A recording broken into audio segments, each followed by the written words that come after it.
Good afternoon, everybody. Welcome back to my channel. We're here today to help 1 million people start a business of their own. We've helped 79 people so far start a company.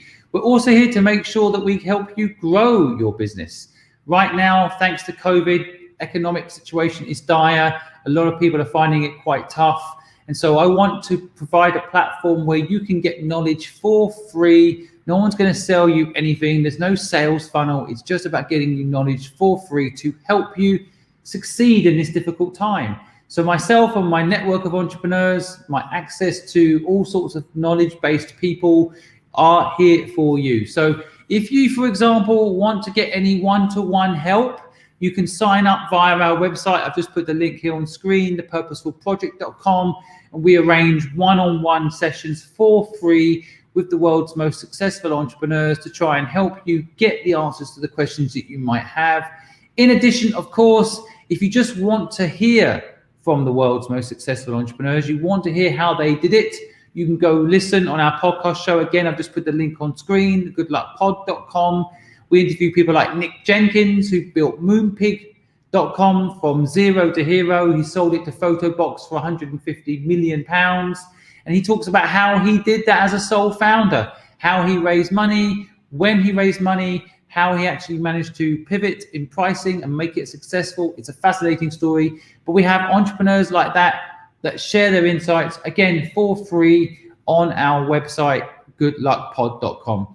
Finally, just before I bring my first guest on today to tell his story and share his knowledge, I will just mention as well, if you need any help with things like how to find a co-founder, how to raise money, how to build a brand, not a business, how to buy time, not sell time, all of that sort of knowledge is also available on my website, simonscript.com.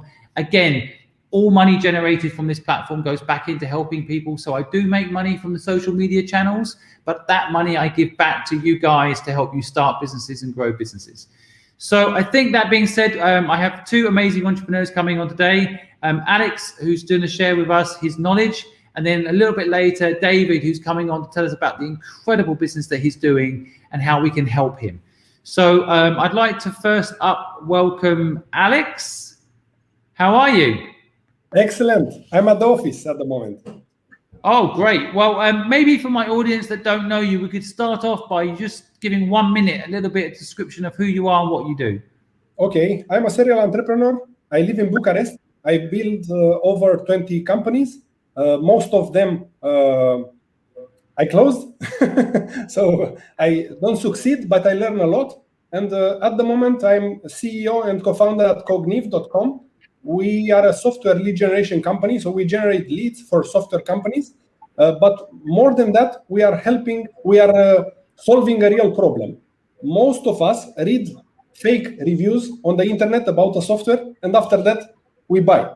And we are working to solve this issue by taking real reviews from real people who really use that kind of software and product. This is me. I sold 5 companies, and I believe in not in quick scheme. I believe in hardworking scheme, and I believe in creating connections and bringing value. Well, that's nice to hear. That's the same values we have here at the Purposeful Project. But I came to know you through one of your groups on Facebook. You've got 120,000 members on Entrepreneurs and Startups group. How did that group get going? How did you manage to build it into such a big group? To build a community with 20,000 active users every day. So we have more than that. We have around 20,000 active users every day. You need to let people help each other. So more than inviting them to the group, you need to give them value. So the real value is that they can share ideas, they can ask for anything, and they get the response from the community. So I saw some posts. They receive over 1,000 comments. So you can actually solve an issue. If you have a question, of course you are offering like the same services with your project. but you are just one person, and you also use some guys like me, and we are happy to help others because we know what success means. First of all, you can be successful, but you cannot. Happiness is different than success. So, and when you help other people, you are also happy. So we are happy to help others, but the difference between the help we can offer and a Facebook group is that they receive the answer from the community. They can receive answer from 1,000 people in one day. So this is, from my point of view, the key successful we have. Yeah, so you're, I think on the group there's over 100,000 people on the page, but you're saying within that community there's 20,000 active people every day. Every day, yeah. And so I think that's good advice for anyone wanting to build a community. Actually, as someone, I also build a community. I think collaboration is so important, right? Having people engage and giving them the ability to help each other. Otherwise, it can become a big job to manage that group. It must already. I mean, just to accept 100,000 people into the group is quite a lot of work, right? There are 4 people that manage the community almost full time. So we receive around 600 requests every single day from members from all around the world, mostly from United States, United Kingdom, and Canada.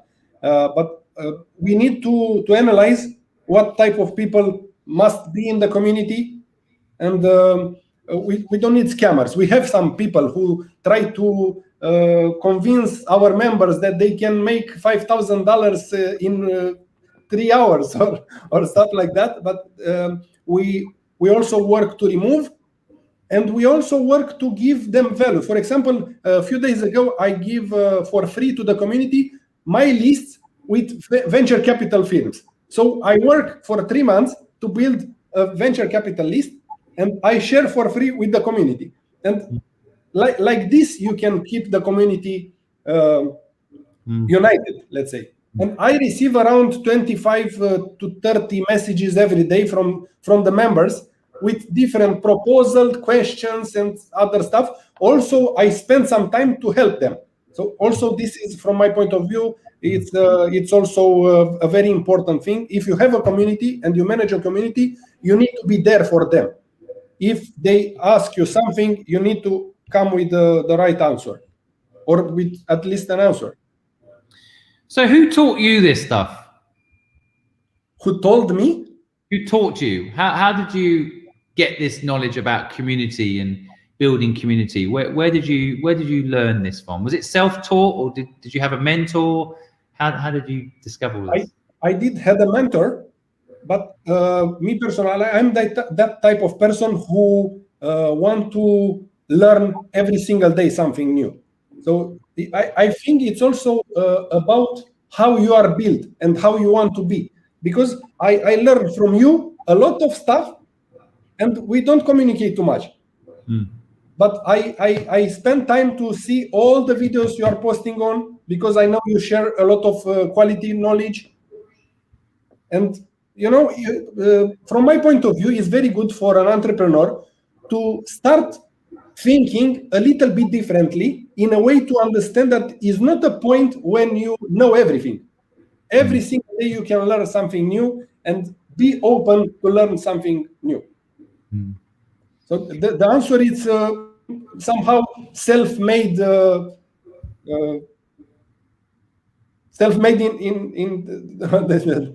in everything. But I'm open to learn new stuff. And by doing stuff, I discover how to build a community. And you know, more than that, we have techpon.com. It's a website, and we are monetizing that website using the community. So we are offering free discounts to different softwares to the community, and different than you, just a small part of our profit we are giving to the charities and stuff like that. You are donating all the money. But you already sold a big company, eh? Fluid. True, yeah. Well, it's and you mentioned at the beginning of this chat that you have had lots of companies, but some of them have closed down. How have you dealt with failure? How is that something you've handled? How I handle? I try to work more to find where I me on the team where we made that mistake. So from my point of view, it's very good to go back with the mind to analyze why you fail. We fail because we invest a lot in the project and we don't do marketing. And we had an amazing project, but nobody knows about the project. So if the people don't know your project, it's nowhere. Doesn't matter if you invest. So this is one of kind of advice I can share with you and the people who are watching right now. It's simple to understand that you need to do very good marketing, to go in front of the people, to share, oh, hey, we have this business. We are here to help you somehow.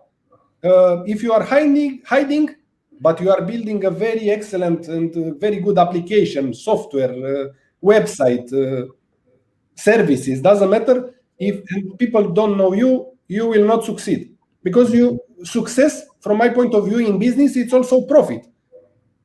And you cannot generate sales, you cannot generate profit if you are not in the market. So marketing, from my point of view, it's a very, very important part of the business, and people must spend more understanding what they need to do in order to promote their services or product. I think that's very good advice, actually, for anyone starting a business. I think sometimes marketing is a bit like an afterthought, like let's build it and they will come is actually not true.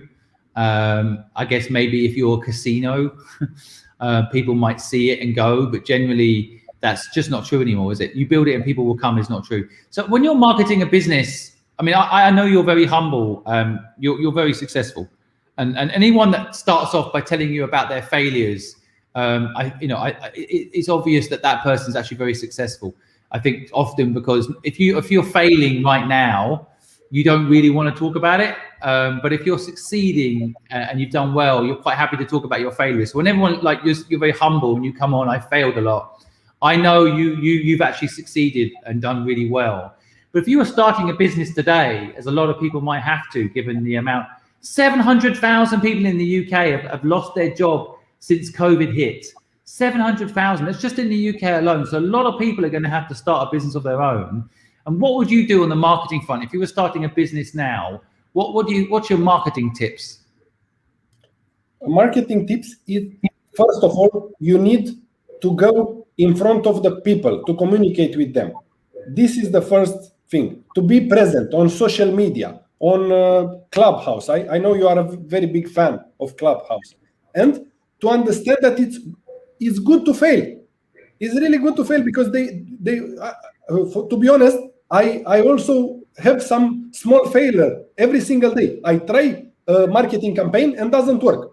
Doesn't matter. I try again, and after that it works. Or I try again 7 times, and I discovered that okay, the version 1 doesn't work, the version 2 doesn't work. But from my point of view, it's very good to try until you find the way. So this is the type of mentality, from my point of view, an entrepreneur must have in order to be successful and in order to generate enough marketing for their businesses to generate sales. I want to show you something. I know every people stay in front of the computer when they are live, but I want to show you something. I have something in the office, and I want to show to the community we have. So this is my success formula. So it's failure, but it takes only 1 yes for success. So anyone listening to this on Spotify, basically Alex is holding up a massive picture with the word failure going on it again and again and again. And then there's basically a line that says you only need 1 yes. And it's so true. It's so true.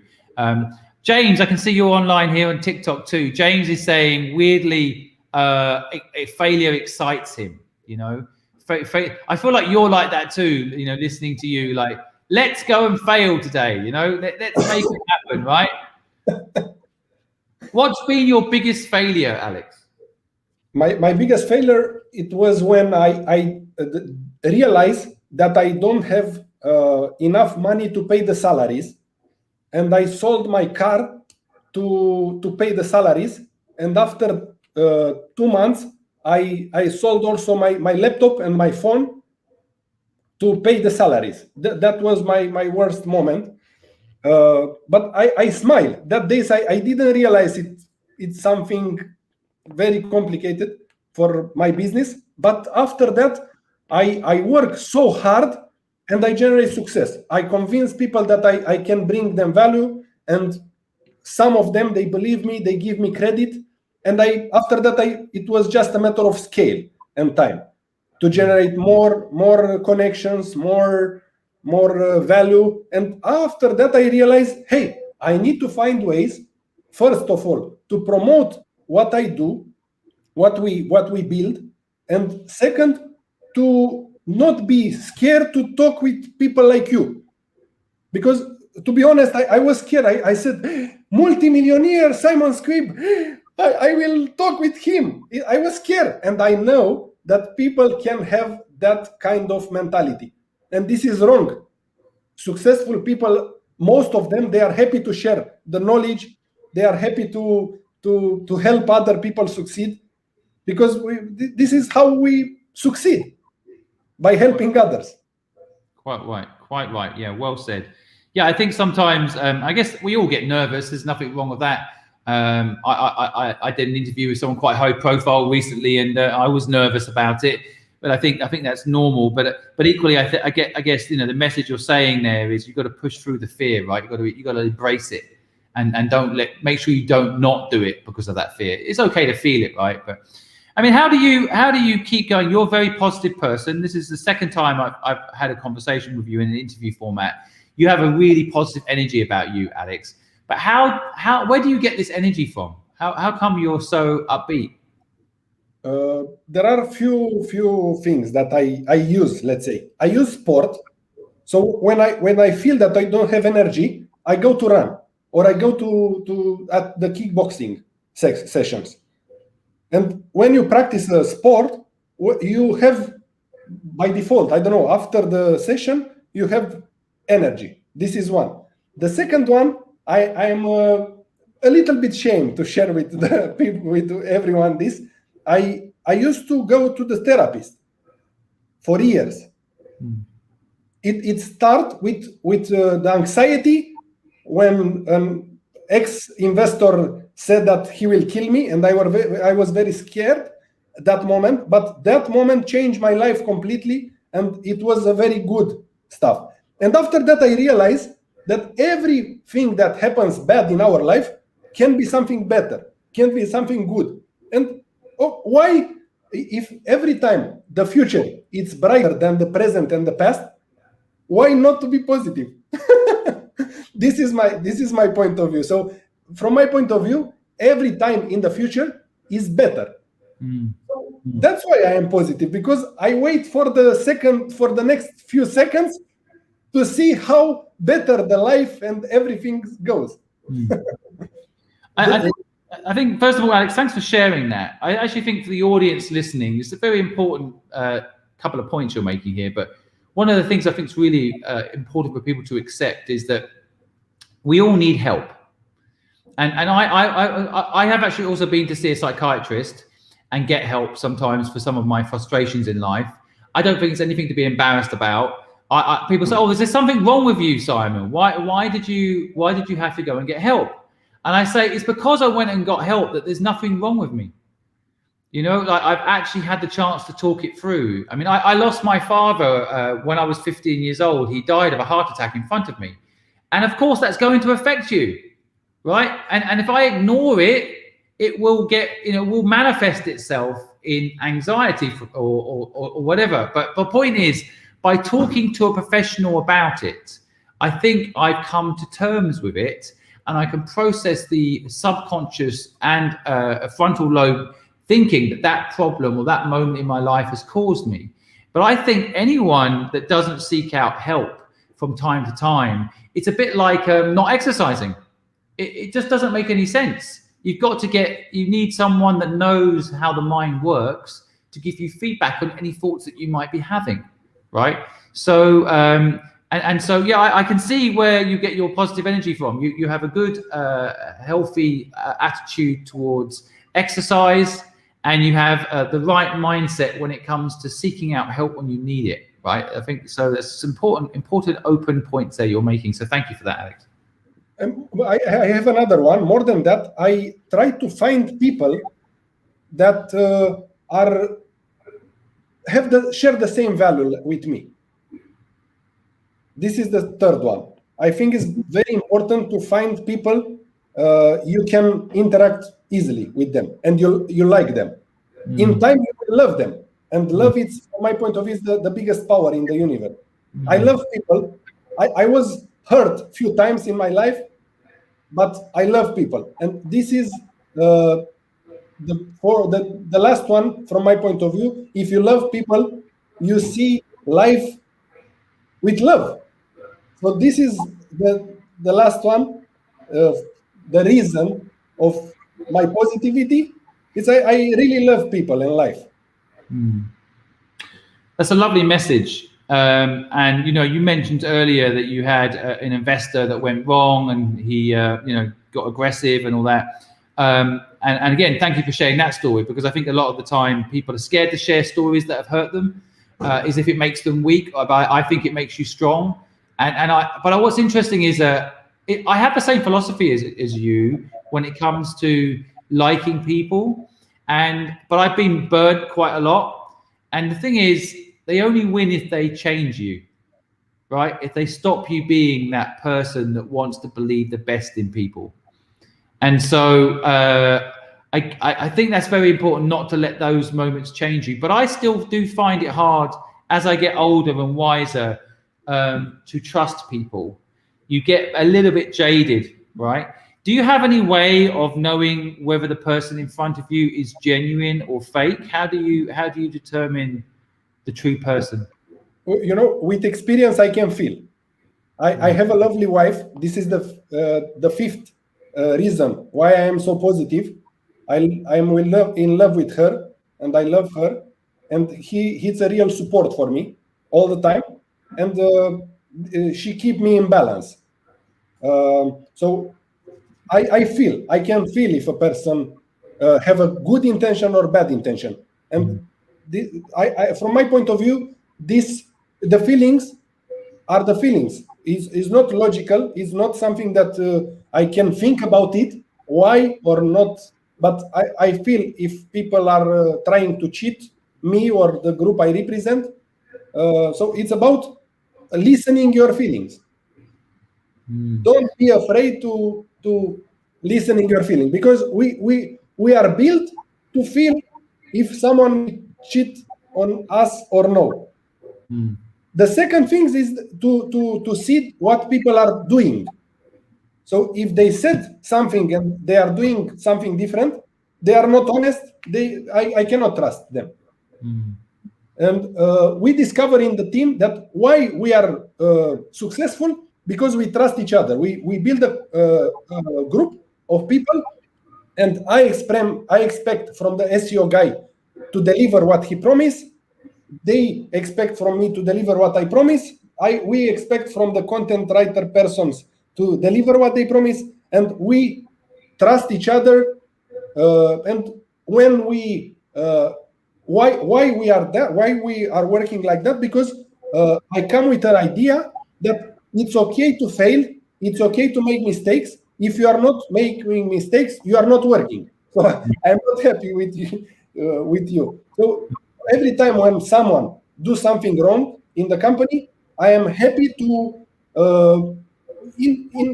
after a few minutes to forget about it and to try to fix it, and that's it. So this is from my point of view a very good advice for people who are opening a business, to be open to fail, to be ready to understand that they can learn from failure more than if they stay frustrated. Oh, I didn't realize how things go, and they just spend. They must realize that they just spend time for nothing. So the situation is not repairing by itself. So many nuggets there of gold, Alex. I love the point. People don't listen to their gut enough when it comes to people, and they sometimes get distracted by, let's say, people's outward appearance. So I think looking at what they do internally, how they operate, their reputation really is important, especially when you get into business. In your case, you took an investor on board. And that's the worst. If they're a bad person and they own a part of your business and they're part of it, they can really destroy your life. So a lot of people who are chasing for an investor should, before they take anybody's money, really check in on whether or not that person is right for them. And so, wise words. By the way, Alex, I'm still taken aback. Last time we spoke, you offered me 1% of your company, which I'm still kind of like mind blown. But I also take it as an incredible compliment that your experience of people means that you trust me very quickly, and I'm very grateful for that. By the way, it's but as an English person, I'm also taken aback. Like I haven't earned it yet. I haven't earned to have the right to own a piece of your business, and so it's an interesting dynamic because I have a really good feeling about you when I first meet you. But it's kind of also a strange feeling for someone to be so generous so quickly when you first talk to them. Do you know what I mean? I know what you mean, but we are both serial entrepreneurs. We are both also angel investors, and it's also from the business part, not about feelings, just on the business part. You helped me to build a better company with your connections and your image. I convince other investors to invest in the company at $1.7 million evaluation, so more than 60% over the current evaluation, just because I convince people like you to join as advisor. So I have 1 hour with you every month. We didn't start yet, but I will have 1 hour with you every month to ask you anything, because sometimes I'm blocked. I don't know how to do everything, but I am happy to ask, and you are that kind of person who are happy to give me the right answer and the guidance. I'm building a big company right now, and I need to involve people like you. And I know what you mean about the feeling I am offering you, but you bringing into the company more value than you can imagine. People are talking about you in the company, so they are seeing what you are putting online on YouTube or TikTok. So you inspire them. So you take a part of my job. I need to give them energy, to give them belief in what we are building. But you are helping me because they know you are part of the company. You are advisor. You have 1% of our company, and they are happy to listen what you are talking about. Alex, you're an inspirational entrepreneur, and I'm very grateful to have you as part of my community. And I pledge to help you ensure that your business goes where you want it to go. And at the same time, with my 1% and whatever that becomes, I will be putting that back into the very platform we're now talking on.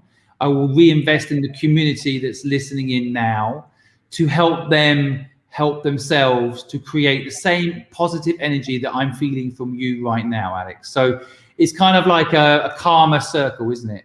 But I really appreciate you, Alex. You've become a new friend in lockdown for me. I really like you. Now we're going to bring on David, who's also doing something really inspiring and meaningful. And David is going to get our help, Alex. You and I are going to help him, okay? And a couple of hundred people listening in now also hopefully can listen. So you folks on TikTok, I haven't ignored you. I can see you. And the rest of you folks on LinkedIn, Facebook, YouTube, Twitter, you can comment in the comments if you wish to add or make any views on what we're going to hear from David now. If you can help David then let me know in the comments. And otherwise, sit back and just hear David's story. David, are you there? I am. Thanks for having me. No, it's an absolute pleasure, David. I was reading a lot about you today, but I wonder if you could say in your own words what it is you're working on and how we might be able to help you today. Essentially, we're trying to. I set up a company I co-founded a company with my wife called WeCanAccess, and we are literally trying to change the world's perceptions on accessibility and disability. That's it. So everything that we do is based around changing people's attitudes, educating people, getting people to work in a different way. And it doesn't matter creed, color, religion, irrespective. It doesn't matter. That's it. And the reason why we're doing this, there are many, many reasons, but the starting point more than anything else was because back in 2012, I was a special needs teacher. My daughter got a brain tumor when she was 2.5. And then that set us on a very different journey. I ended up becoming a university lecturer. I tried to change things academically, and I'm still an academic, but ultimately we need social change. There are millions of people like us, kids who've got disabled kids, access issues and all the other bits and pieces. And ultimately what they're having to do is they're having to battle every single day, economically, socially, financially, psychologically, marital breakdowns, the whole lot. I mean, COVID-19 is just bringing the economics even worse. So what we're actually trying to do is make things better, and by essentially we've got different ways of doing it, and we've been piloting different projects, but we're just trying to amplify that voices and get people to think slightly differently. So I'm like, for instance, I think Alexandru, you're in Malta, is that correct? Where are you? In Bucharest. Oh, in Bucharest. So if you look at like the buildings and the way people just design things, if you can get the kids to think differently, they'll design things differently, attitudes will change, which means things will become better. So what we're doing is we're starting to work on some projects with kids in schools. And again, if we can tap into the youth, then in future generations, it'll be a lot easier for everybody else. So we've got lots of things going on, but that's really it.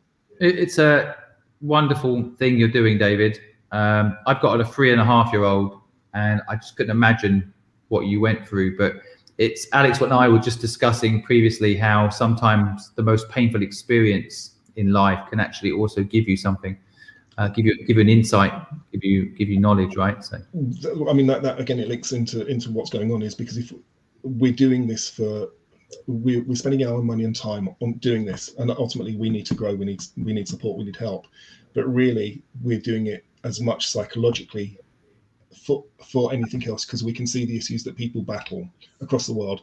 We're on Facebook groups, we're on Twitter, and we can just see the issues that people are facing. It doesn't matter where people are, it doesn't matter what language you're in, it doesn't matter what they're facing. And ultimately what we're trying to do is just bring some form of equality to everybody. So that's what it comes down to, and it is. I mean, the business and what we're doing is it's mental health as much as anything else, because actually we know that everything that we put up, every tweet that we do, every course that we produce, every blog that we can do, it can have an impact on somebody's life.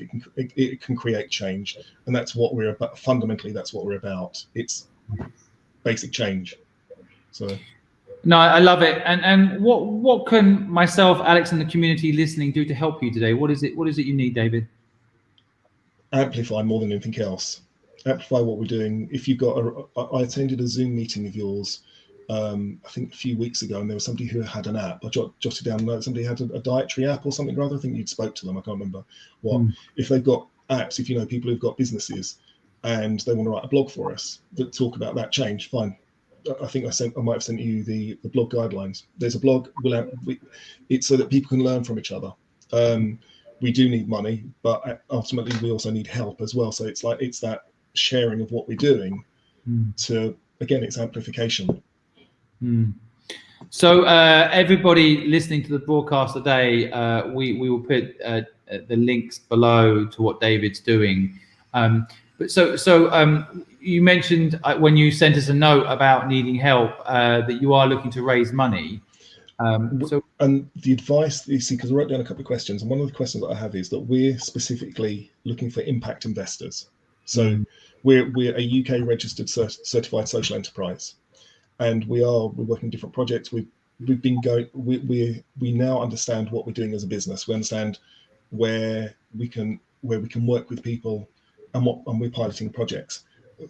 But the type of investors that we'd be looking for would be people who are looking for long-term sustainable growth, and potentially we can support their business, and some of the stuff that we're doing can actually support people's businesses. But it would be, how do we find, who do we contact, how do we approach, what's the correct words to use to speak to impact investors?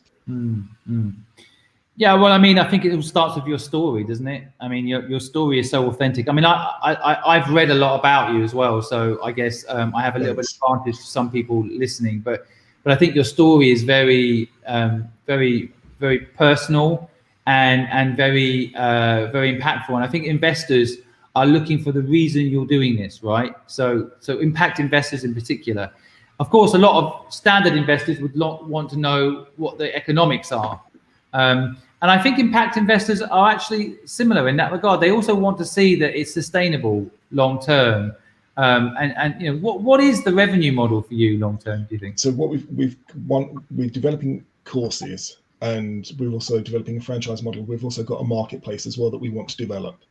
And we've been approached by, we're working with an organization in Nigeria who specifically, and we're running a pilot project with them, that we're going to work with them on the courses, and they're specifically interested in the marketplace because they can see that there's a need and for what we're doing, and to support social entrepreneurs. So the aim really is for a platform to support other social entrepreneurs. Because a little story, one of the reasons why I started, and I'm not sure if I'm in my daughter's room, but basically my daughter, as a result of the treatment, she had chemo and she had radiotherapy, and she's lost her hearing, and she started wearing hearing aids. And you know, it's like you're wearing a hearing aid, you're a kid in the school, you stand out a bit.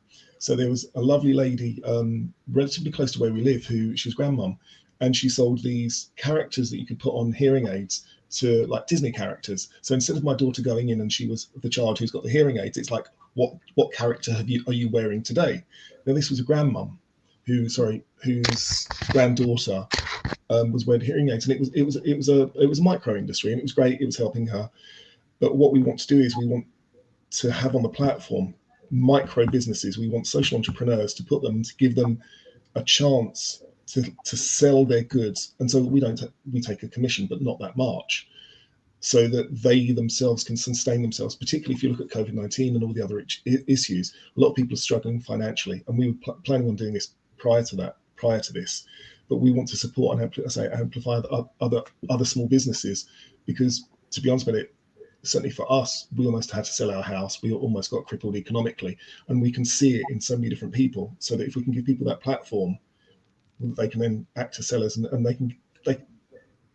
they've got an audience. That's one of the revenue models. Sorry. Can I come with that one idea? Yeah, please do. Thank you very much. Nice to meet you, David. Hi. I like the idea. I will tell you what I am doing when I am looking for an investor, for example, and I hope this will be a good help for you. I use mathematics. So what I am doing, I am contacting few hundred investors. I talk with everyone. Yep. If they answer, and after that I receive 15 no, 4 yes, and I choose the best ones, the good ones that they can bring with smart money. So not just with money, but they come. For example, we have a community. We have around 20,000 entrepreneurs every single day active on Facebook, and over there, it's a place where you can come and ask anything. The community will come with an answer. Yeah, we will use this community to help you also. So more than that, but use mathematics. Talk with a lot of investors. Most of venture capital firms, they have a website, they have the contact form. Try to talk with as many as you can, and few of them will come with smart money. For example, me as an investor, I come with not just with money. If I buy a ticket from you, some shares, some stock, but also with the knowledge and the other assets I have. Yeah. So try to talk. My idea is for you is to try to talk with as many investors you can. Brilliant. And you will find it's just a matter of time. It's mathematics. Fair enough. Okay, thanks.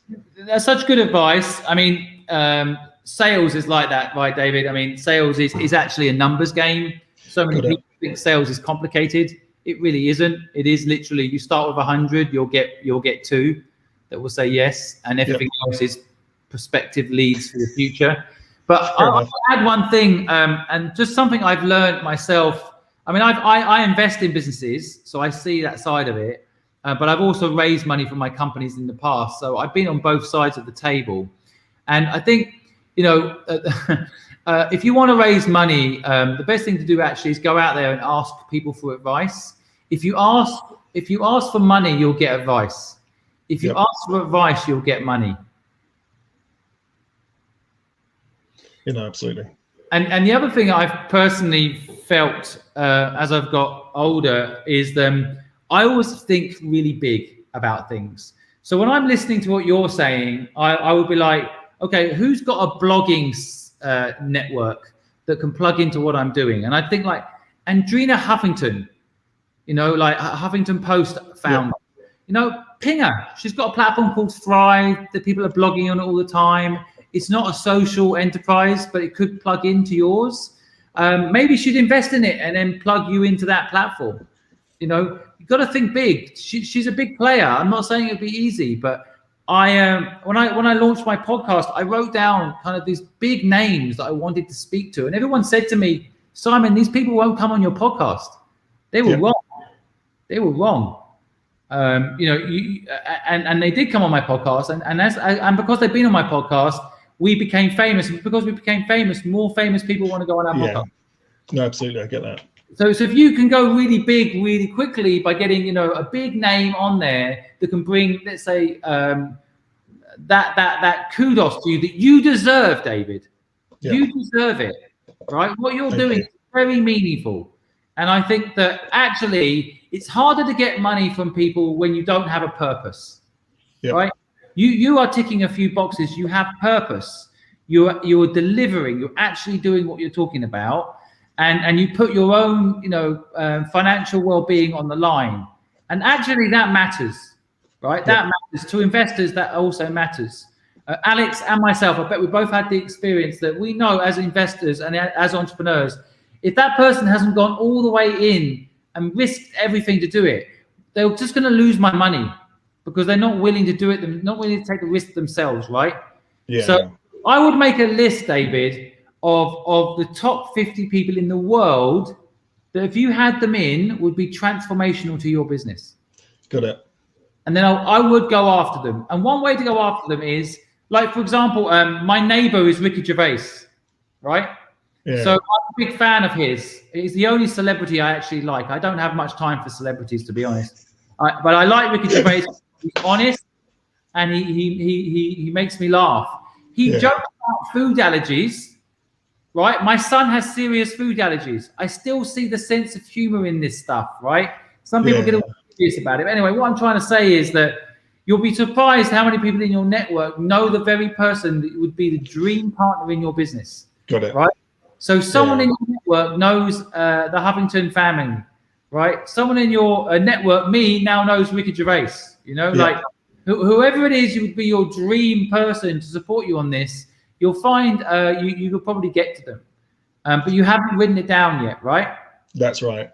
So write it down and then go after it, because I think you deserve to have some big names behind you. I mean, we were very, very fortunate that we were partnered with I've written this down, but an organisation called Learning Planet, who are run, I think they're run by CRI and they're linked to UNESCO. So I mean, in terms of when I write stuff on LinkedIn, it's like I've got people from UNESCO, the OECD, and other people. People like what we're doing, and they like the purpose, and they can see the value in it. Now it's a case of it's just amplifying, and so the reason why we need the money and we need the help is to simply. I couldn't have spoken to you a year or two ago, because we now understand what we're doing. We understand the dynamic of what the business is actually doing, and after I'm speaking to you, I'm actually speaking to somebody in a Caribbean country on how we can help them and support them in what they're doing, and so for a dual purpose. But in terms of, we've got the recognition, we've got the people understand the value in what we're doing. Now it's a case of we're now ready to go to the next stage and go for the money, because the money will help us grow further. Yeah, realistically. The other thing, are you on entrepreneurial startup groups on Facebook? No, I've only started looking at them. Yeah, you want to join Alex's group. He's got over 100,000 people on there. Oh, wow. I'm part of that group. It is a really good group, and if you post the right sort of content, people will engage. Brilliant. And so, I would recommend joining groups like Alex's.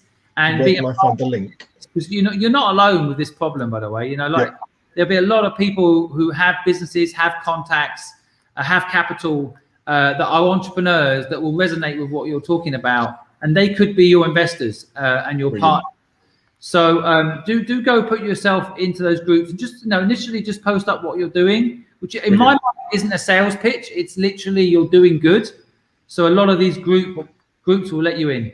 Well, I mean, the reason why we got in touch with an NGO in Nigeria is because essentially there's a synergy between what we're doing. They're doing a lot of good work, and our platform can support what they're doing, and it can amplify it. So it's a meeting of minds more than anything else. It's the same with somebody in the Caribbean. It's the same in Mexico and a couple of other countries that we're working. They're already doing the good work, and we can support. Our platform can support what they're doing, and that's really what the platform's all about, and that's what the education process is all about.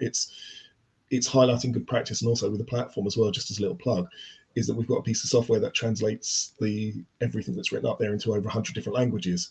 So it doesn't matter, any content that goes up can be read, and it's specifically designed to be as universal as possible. So yeah, where can I find the Facebook group? Oh, there's a Facebook group. Thank you so much. Yeah, we just popped it into the chat, right? Yeah, brilliant. Yeah, absolutely. Thanks. And then I say Alex and his team run that as well. So I'm sure your content could be something that he can support and promote.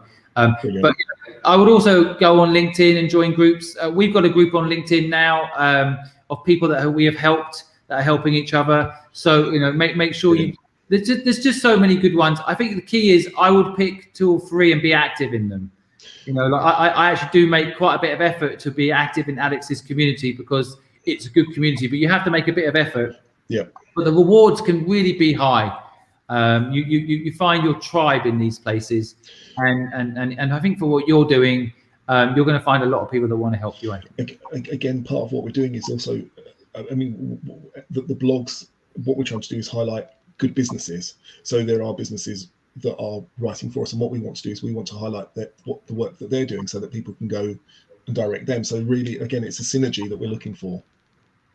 Yeah, I think that makes total sense. Yeah, David, I hope you found a few tips useful today. Brilliant. No, it has. Thank you very much. Yeah, it's not the end. We're here for you, and the community listening is now also aware of you. And if there's anything else, is there anything else you need before we leave today? Yeah, I was going to ask you a little thing, because you're based in England and so am I. The DTI, it's a very specific English question. Would you advise, or would you guys advise going through government people? Because what we're doing is we're working with organizations around the world, directly with the organizations, or is it better going through government bodies? Is there any benefit in going through, for example, DTI compared to just working directly with these organizations? Yeah, I'm not an expert on that, David. I have my personal opinion. It doesn't mean it's right, okay? Yeah. My personal opinion is I never bother with any government stuff at all. Brilliant. But it doesn't mean I'm right, okay? It's just fine. Yeah, I mean, the reason I don't is because I like to go to companies and individuals, and it's a yes and no, okay, and it's done. And I find with governments, you have to fill out the paperwork. It's a lot of back and forth. With politics, you have to follow their rules. Okay, brilliant. But the DTI in particular, the only thing I would say is I would definitely register yourself there. And why not? You never know what might pop out. But especially right now, governments are generally useless everywhere. In democracies, I've lived in all sorts of different government countries. Yeah. They all tend to be pretty useless. But what they do quite well is if you register on the system and they see a reason, like right now, there's a big push to support organizations from the government. Yeah. So you don't want to be not aware of a new grant that might come available that could support what you're doing. Brilliant. Yeah, absolutely lovely. I will definitely register. You might want to get an intern, or I actually think law students are really good at this. Get a law student intern to go through the DTI opportunities. Brilliant, and that just so happens because we're working now. A couple of days ago, we've been endorsed by the University of East London, the School of Education there, which is absolutely brilliant. And and what we can do is we're actually going to ask. We've got a couple of university students volunteering for us from different universities. But we're certainly going to go down the volunteer student route, and that would be a lovely exercise for them to do. Exactly. So yeah, you say, look, go away for 3 weeks and register us with the DTI, and then come back with all forms filled out that I need to sign. But I think you will stretch resources. Personally, I think you're going to get a lot of support from individuals on the blogging side, for example, as you mentioned earlier, or from investors who are well connected. That is where I think you're going to get the most reaction. And governments will come and go, but those relationships will last. Yeah, lovely. Thank you so much. Really, thank you. You're absolutely welcome, David, and thank you for doing what you're doing. Really appreciate it. Well, it's a pleasure to see you. Stay in touch, okay? Yeah, will do. Thank you. Bye. Alex, I also want to say thank you to you for joining today's broadcast and bringing your knowledge and your energy and your insight to our guest just now. So thank you, Alex, for joining us today. Thank you very much for having me. Real pleasure. Thanks. So that's it today, folks. That's our podcast broadcast. I hope whether you're listening to this on Spotify, Apple Podcasts, YouTube, LinkedIn, Facebook, Twitter, Clubhouse, TikTok, wherever it is that you are listening to this broadcast on, I want to thank you for taking the time to be here, to contribute. If you want to join Alex's community or know more about Alex, links are in the description below. In addition, if you want to support David, perhaps you feel like you could blog, support, or introduce him to someone, then reach out to him direct. Again, links are in the bios at the bottom. And if we can help you here at the Purposeful Project, if you need any support in any way, feel free to go onto thepurposefulproject.com and book a session or check out our content, which helps you with everything from how to raise money to how to build a brand to how to find a co-founder. It's all there. And if we haven't answered the question that you have, drop us a comment in the question section. We always reply. One of our last videos got 14,000 comments. We replied to every single one. It took us 2 weeks, but we did it. We always reply to comments. And if you have a question, feel free to drop it in the comment section. That's it today, folks. Thank you so much for joining the broadcast. We'll be back tomorrow at 3 p.m. for our podcast. We'll see you then.